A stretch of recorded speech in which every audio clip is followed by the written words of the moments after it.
اسرائیل اپنے میں شامل کر چکے ہیں، اور اگر ایسا ہی چلتا رہا تو پورے فلسطین پر اسرائیل کا قبضہ ہو جائے گا۔ دوستو، سنن ابو داؤد شریف میں ہے کہ اللہ کے پیارے نبی حضرت محمد مصطفیٰ صلی اللہ علیہ وسلم نے ارشاد فرمایا کہ قیامت کی گھڑی اس دن، اس کا سال اور اس کا صحیح علم صرف اللہ کے پاس ہے، لیکن قیامت کی کچھ ایسی نشانیاں ضرور ہے کہ جن کے ظاہر ہونے کے بعد میں قیامت کی آمد ہوگی۔ تو اس پر صحابہ کرام نے عرض کیا، یا رسول اللہ صلی اللہ علیہ وسلم، وہ کون کون سی نشانیاں ہیں جن کے ظاہر ہونے کے بعد میں قیامت آئے گی؟ تو اس پر اللہ کے پیارے نبی حضرت محمد مصطفیٰ صلی اللہ علیہ وسلم نے ارشاد فرمایا کہ وہ وقت بہت قریب آ رہا ہے، اور بہت ہی جلد تمہارے بیچ آ جائے گا، جب سارے کفار متحد ہو کر، یعنی کہ ایک ہو کر تمہارے سامنے آ جائیں گی۔ مطلب کہ ساری کفر کی طاقتیں ایک جگہ پر ہو جائے گی، اور پھر وہ سارے کے سارے مل کر ایک دوسرے کو تمہارے بارے میں اس طرح سے بلائیں گے جیسے کہ پلیٹ ایک ہو اور کھانے والے بہت زیادہ ہوں، اور آپس میں ان سب کا اتفاق بھی ہوگا۔ ان کا مطلب یہ ہے کہ اللہ کے پیارے نبی نے ارشاد فرمایا کہ دنیا میں ایک ایسا وقت آئے گا کہ اس وقت میری امت ایک پلیٹ کی طرح ہوگی، اور اس کے دائیں بائیں چاروں طرف سے دشمن ایک ہو کر آ جائیں گے، اور ایک دوسرے کو دعوت دے رہے ہوں گے کہ تم بھی ہمارے ساتھ شامل ہو جاؤ اور مل کر ان مسلمانوں پر حملہ کرو۔ آج ایسا ہوتے ہوئے ہم اپنی آنکھوں سے دیکھ رہے ہیں۔ آج اسرائیل سارے کفاروں کو دعوت دے رہے ہیں کہ آؤ اور ہمارے ساتھ میں مل کر ان فلسطینیوں کو ختم کرو۔ اور آپ نے دیکھا بھی ہوگا کہ اسرائیل کی اس دعوت پر امریکہ جیسے دیش ان کی مدد کا اعلان بھی کر چکے ہیں، اور اللہ کے پیارے نبی حضرت محمد مصطفیٰ صلی اللہ علیہ وسلم کا یہ فرمان سن کر صحابہ کرام کہنے لگے، یا رسول اللہ صلی اللہ علیہ وسلم، کیا اس وقت ہم یعنی کہ مسلمان تعداد میں تھوڑے ہوں گے؟ کیا ہمارے پاس میں اس وقت اسلحہ نہیں ہوگا، بارود نہیں ہوگا؟ کیا اس وقت میں ہماری طاقت کم ہوگی؟ تو اس پر اللہ کے پیارے نبی حضرت محمد مصطفیٰ صلی اللہ علیہ وسلم نے فرمایا کہ نہیں، اس وقت تمہاری تعداد بہت زیادہ ہوگی، تمہارے پاس میں اسلحہ بھی ہوگا، بارود بھی ہوگا، تعداد بھی بہت زیادہ ہوگی، لیکن اس کے باوجود بھی تم کمزور ہو جاؤ گے، وہ اس لیے کہ اس وقت تم سیلاب کی جھاگ کی مانند ہو جاؤ گے۔ یاد رکھیے، اللہ کے پیارے نبی حضرت محمد مصطفیٰ صلی اللہ علیہ وسلم نے آج سے 1400 سال پہلے جو فرمایا تھا وہ آج سچ ثابت ہو چکا ہے۔ یہی وجہ ہے کہ آج دنیا کے تمام اسلامک دیش ایک جھاگ کی طرح بن گئے ہیں۔ آج مسلمانوں کے پاس میں فوجیں بھی ہیں، ہتھیار بھی ہے، تعداد میں زیادہ بھی ہے، طاقت بھی ہے، لیکن اس کے باوجود بھی آج ہم پلیٹ کی طرح کفار کے سامنے کھڑے ہیں۔ اور یہی نہیں، اس کے آگے اللہ کے پیارے نبی نے ارشاد فرمایا کہ اللہ تعالیٰ تمہارے دشمن کے سینوں سے تمہارا خوف نکال دے گا اور تمہارے دلوں میں دشمن کا خوف ڈال دے گا۔ تو سمجھ لینا کہ قیامت قریب آ چکی ہے، اور آج بھی ہم اپنی آنکھوں سے دیکھ رہے ہیں۔ آج ہم امریکہ سے ڈر رہے ہیں، اس لیے کہ ہم تباہ و برباد ہو جائیں گے، ہمارے سارے کاروبار ٹھپ ہو جائے گا، اور ایسا بھی ہوتا ہوا آج ہم اپنی آنکھوں سے دیکھ رہے ہیں۔ تو یہ سن کر ایک صحابی نے عرض کیا، یا رسول اللہ صلی اللہ علیہ وسلم، اس وقت مسلمانوں کی کیسی حالت ہوگی؟ مسلمان اس حالت میں کیوں پہنچیں گے؟ اتنی کمزور حالت میں ہم کیوں آ جائیں گے؟ تو یہ سن کر اللہ کے پیارے نبی حضرت محمد مصطفیٰ صلی اللہ علیہ وسلم نے فرمایا کہ اس وقت مسلمان دنیا سے پیار کرنے لگیں گے اور موت سے ڈرنے لگیں گے۔ پیارے دوستوں، آج ایسا بھی مسلمانوں کے ساتھ ہو رہا ہے۔ آج مسلمان دنیا سے پیار کرنے لگے ہیں اور موت سے انہیں نفرت ہو گئی ہے۔ یہی وجہ ہے کہ آج مسلمان کمزور پڑ چکے ہیں۔ یاد رکھیں، موجودہ حالات میں اسرائیل اور فلسطین کے بیچ میں جو کچھ بھی معاملات چل رہا ہے، یہ در حقیقت پوری دنیا کے مسلمانوں کے لیے ایک بہت بڑا خطرہ ہے۔ لیکن افسوس، آج پوری دنیا کے مسلمانوں میں سے کوئی بھی ملک ایسا نہیں ہے جو کہ آگے بڑھ کر ان فلسطینیوں کی مدد کرے۔ 57 مسلم دیشوں کا گروپ، جس کو ہم اور آپ OIC کہتے ہیں، وہ سنگٹن ہونے کے باوجود بھی کوئی بھی اسلامک ملک ان فلسطینیوں کی آواز بننے کے لیے تیار نہیں ہے، جبکہ امریکہ، فرانس اور کئی دیگر کفار دیش کھلم کھلا اعلان کر کے اسرائیل کا ساتھ دینے کے لیے تیار ہیں۔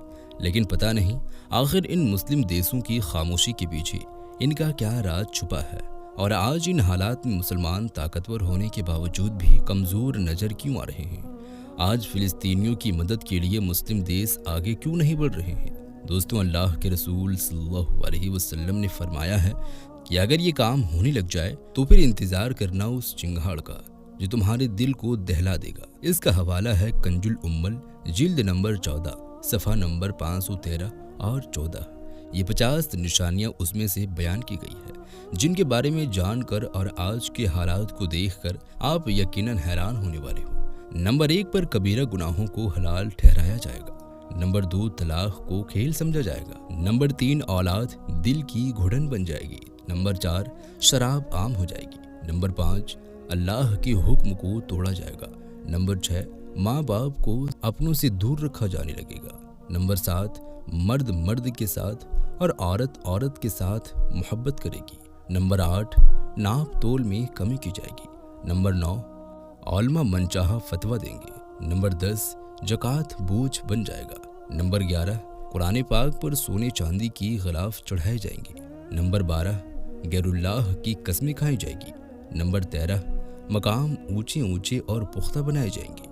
نمبر 14 نمازوں کو ضائع کیا جائے گا۔ نمبر 15 سود خوری عام ہو جائے گی۔ نمبر 16 ہر کام میں رشوت لی جانے لگے گی۔ نمبر 17 ناجائز خواہشوں کی تکمیل کی جائے گی۔ نمبر 18 دین کو دنیا کے بدلے بیچا جائے گا۔ نمبر 19 قرآن پاک کو گانے کی طرح پڑھا جانے لگے گا۔ نمبر 20 مسجدوں کو راستہ بنایا جائے گا۔ نمبر 21 مرد ریشم کا لباس پہنیں گے۔ نمبر 22 ظلم حد سے بڑھ جائے گا۔ نمبر 23 جنا کی کثرت کی جائے گی۔ نمبر 24 مسجدیں سجائی جانے لگے گی۔ نمبر 25 دل فاسد یعنی کرپٹ ہو جائے گا۔ نمبر 26 لوگ گھر میں ناچ گانے والی رکھیں گے۔ نمبر 27 ناچ گانے حلال کیے جائیں گے۔ نمبر 28 مرد اپنی بیوی کی اطاعت کریں گے۔ نمبر 29 ماں باپ کی نافرمانی کی جانے لگے گی۔ نمبر 30 امانت کو خیانت ٹھہرایا جائے گا۔ نمبر 31 خیانت کو امانت دار سمجھا جائے گا۔ نمبر 32 بارش کم ہونے لگے گی۔ نمبر 33 بڑے عہدوں پر ایسے لوگ ہوں گے جو اس عہدے کے لائق نہ ہوں گے۔ نمبر 34 علماء پیسوں کے لیے امیروں کی چاکری کریں گے۔ نمبر 35 مہینے گھٹ جائیں گے۔ نمبر 36 وعدہ خلافی عام ہو جائے گی۔ نمبر 37 عورت اور مرد شریک تجارت ہو جائیں گے۔ نمبر 38 عورتیں گھوڑوں پر بیٹھنا شروع کر دیں گی۔ نمبر 39 جھوٹی گواہی دی جائے گی۔ نمبر 40 رشتوں کو کاٹا جائے گا۔ نمبر 41 عہدوں کو جائیداد کی طرح بانٹا جائے گا۔ نمبر 42 گزرے ہوئے لوگوں کو گالیاں دی جائے گی۔ نمبر 43 آدمی کی عزت اس کے سر سے ڈر کی جائے گی۔ نمبر 44 سپاہیوں کی کثرت ہوگی۔ نمبر 45 ظاہر لوگ ممبر پر بیٹھیں گے۔ نمبر 46 دنیا کے لیے علم دین حاصل کیا جائے گا۔ نمبر 47 قرآن پاک کو تجارت بنایا جائے گا۔ نمبر 48 جوا عام ہو جائے گا۔ نمبر 49 محتاجوں کو زکوٰۃ نہیں دی جائے گی۔ نمبر 50 بے گناہوں کا قتل عام ہو جائے گا۔ دوستوں، ہر مسلمان کا یہ عقیدہ ہے کہ ایک دن قیامت ضرور قائم ہوگی اور ہر شخص کو اپنی پوری زندگی کا حساب و کتاب دینا ہوگا۔ وہ دن انسان کے لیے ایسا ہولناک ہوگا کہ لفظوں میں اسے بیان نہیں کیا جا سکتا۔ اس وقت ہر شخص اپنی اپنی فکر میں ہوگا۔ دنیا میں کسی سے 1000 محبت ہو مگر اس دن کچھ کام نہیں آئے گی۔ باپ اپنے بیٹے کو پہچانے گا لیکن اس کی مصیبت کو دیکھ کر اس کو کوئی فکر نہیں ہوگی بلکہ وہ اسے اپنا دامن بچانے کی کوشش میں لگا ہوگا۔ تمام انسانوں کا آپس میں یہ حال ہوگا، یہی حال ہوگا۔ قرآن کریم نے قیامت کے ہولناک منظر اور آپسی افراتفری کو اس طرح بیان کیا ہے، آخرکار جب کان بہرا دینے والی آواز بلند ہوگی اس روز آدمی اپنے بھائی اور اپنی ماں، اپنی بہن، اپنی باپ، اپنی بیوی، اپنے اولاد سے بھاگتا پھرے گا۔ اس میں سے ہر شخص پر اس دن ایسا وقت آ پڑے گا کہ اس وقت اپنے سوائے کسی کا ہوش نہیں ہوگا۔ کچھ چہرے اس دن دمک رہے ہوں گے، خوش اور خرم ہوں گے۔ کچھ چہروں پر اس دن خاک اڑ رہی ہوگی، ان پر سیاہی چڑھی ہوگی۔